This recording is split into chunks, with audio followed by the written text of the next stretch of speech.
Recognized for 2 minutes. I thank the chairman of the Appropriation Committee and my neighbor over in Wisconsin and for all his work, and of course Chairman Murtha for his unending and tireless support of our veterans. I rise today in strong support of the long overdue modernizations to the GI Bill. The original bill, as you've heard so many talk about, was one of the best pieces of legislation that ever left this floor. It allowed millions to attend college that wouldn't normally have been able to do so.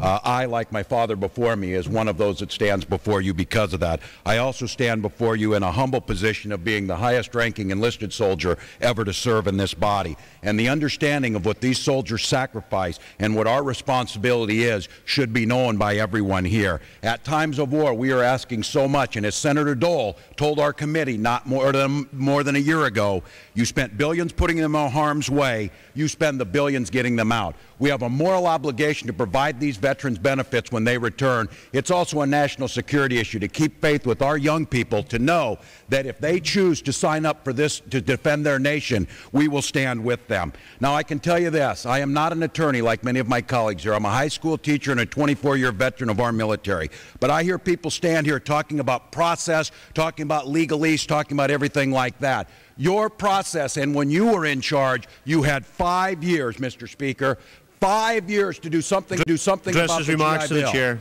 Mr. Speaker, our colleagues on the Republican side had those 5 years. They chose to do nothing. They spent their time in enacting tax cuts for the wealthiest Americans. They tell us today this is a tax on small business. They must be doing well in Louisiana and Texas compared to Minnesota, because $1 million a year for a family of two is an awful lot of money. The time to do this is now.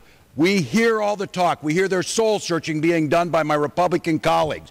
The only thing you need to do is look into the eyes of those veterans and tell them that you are unwilling to provide the necessary benefits for them to come back and make their lives whole. This provides for our warriors in the field, it provides for our veterans, and it does it by paying for it. And for that, I encourage all of our colleagues to vote with this. I yield back.